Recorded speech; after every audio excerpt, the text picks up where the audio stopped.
En este video contaré historias de creepypastas aterradoras. Empecemos. Obedezca las señales. Ocasionalmente tengo que conducir mi lugar de residencia en Nebraska y varios lugares de Easton donde viven varios miembros de mi familia. Si alguna vez has hecho este viaje, sabrás que hay grandes extensiones desiertas en el camino. Iowa es conocido como el estado del maíz por una buena razón, y quizás si has seguido por la misma ruta que yo, podrás darle algún tipo de crédito a estos sucesos sobrenaturales que experimenté a carne propia. Mi padre se encontraba en una situación complicada, hacía tiempo que luchaba con una enfermedad y según los médicos no le restaban mucho tiempo de vida, así que era mi obligación estar presente. Así fue como me encontré a mí mismo en un viaje a medianoche cruzando el estado de Iowa, algo que siempre juré evitar. Había visto suficientes ciervos muertos a las orillas de la interestatal para saber que tienen la mala costumbre de saltar en el momento menos oportuno. Por eso iba atentos a los lados del camino asegurándome tomar todas las precauciones, pues cuidaba que mi parabrisas de mi auto resistiera el impacto contra un ciervo. Tras 2 horas de camino noté que era el único vehículo sobre la carretera, no podía ver ni un solo destello atrás o adelante del camino, no tenía idea de cuánto tiempo llevaba así, pero por decirlo menos me resultaba un poco inquietante, pero lo consideré algo plausible dado que era un día entre semana por la noche. Pero una vez que encontré la lógica en esa situación tan extraña rápidamente percibí otra. Una señal de límite de velocidad aproximándose. Generalmente estas señales limitan al conductor a los 80 o 110 km por hora, pero esta no, límite de velocidad ninguno, mínima 160 km por hora, como lo habría hecho cualquiera. Pensé que aquello podía ser una broma, y seguí adelante con la misma velocidad, pero fue imposible no ponerme un poco nervioso. No había visto ningún otro automóvil, y ya habían pasado alrededor de 10 minutos, no era algo imposible pero tampoco quería que pasase en ese preciso instante. Deseaba ver otro automóvil conducir a una velocidad aceptable o no aceptable, ya no importaba en el otro carril. Dejé de pensar en ello cuando apareció otra señal, siguiente salida, la que necesites. Aquella señal parecía perfectamente creíble. Empecé a analizar mi ubicación en la ruta, y vagamente recordé una salida cercana, pero quien escribiría ese tipo de cosas me resultaba extremadamente inquietante. Tomé el teléfono para detener la música, así podría concentrarme mejor en lo que estaba sucediendo, pues otra señal se aproximaba. Era sobre un color naranja brillante y me preguntaba cómo se me ha podido pasar antes. Siguiente salida cercana. Una parte de mí estaba agradecida de no elegir la salida o tomar el camino. Casi sentí un alivio tangible, como si me hubieran quitado un peso enorme de los hombros. ¿Qué está pasando? Eso es lo único que podía pensar, y porque no he visto ningún otro auto aún, traté de alejar esas ideas de mi mente, mientras otra señal de límite de velocidad aparecía en mi campo visual. Era la misma que había visto al principio. Tomé la decisión de obedecer y aceleré, pero pronto noté lo cansado que estaba.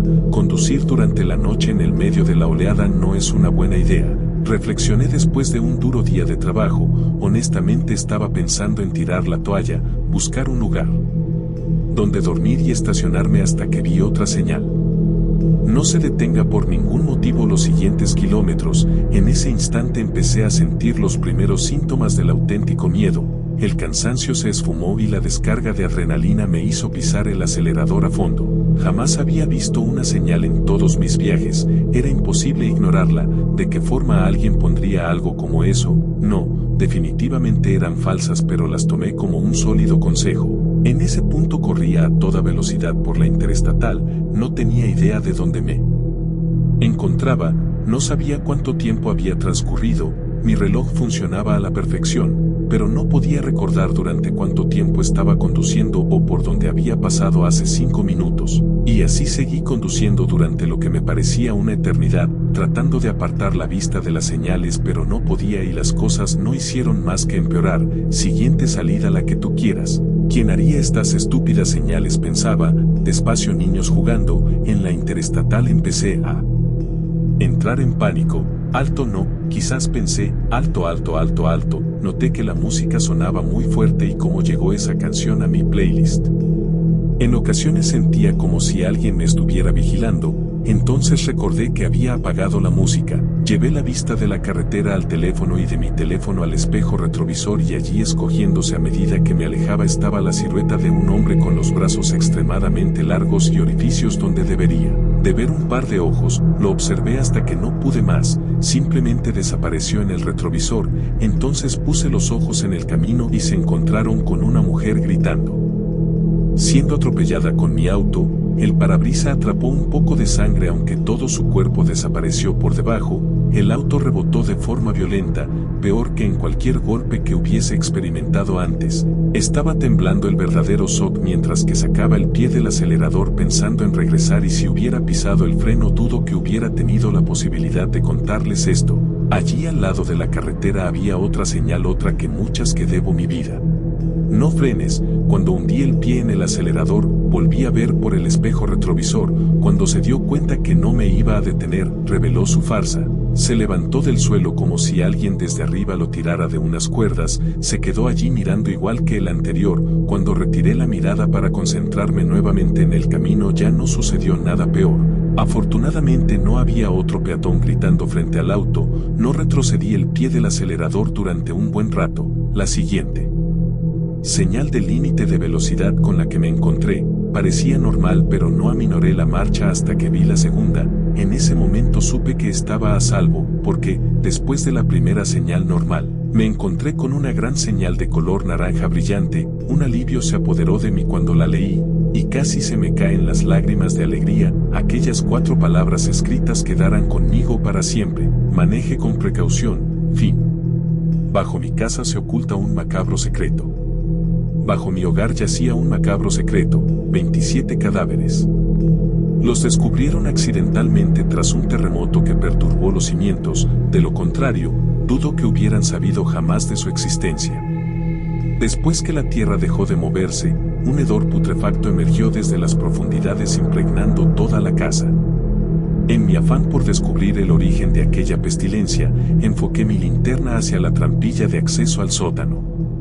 Entonces, vislumbré un brazo humano asomando entre la tierra.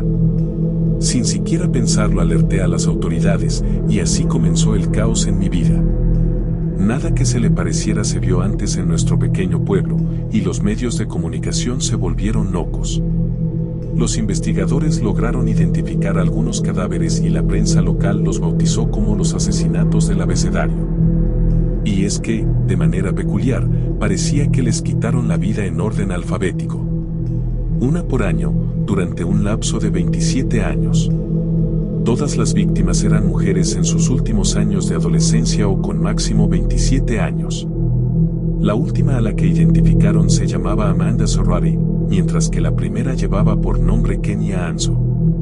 Evidentemente, mi esposa y yo nos convertimos en los principales sospechosos. Una vez que nos arrestaron procedieron a tomarnos muestras de nuestro ADN para comparar con las pruebas forenses halladas en el sótano durante las exhumaciones. Sin embargo, tenía la total certeza de que no encontrarían rastro alguno de mí o de mi esposa en ese lugar. Desde que nos mudamos a vivir a esa casa, jamás nos nació interés por explorar los cimientos de la propiedad.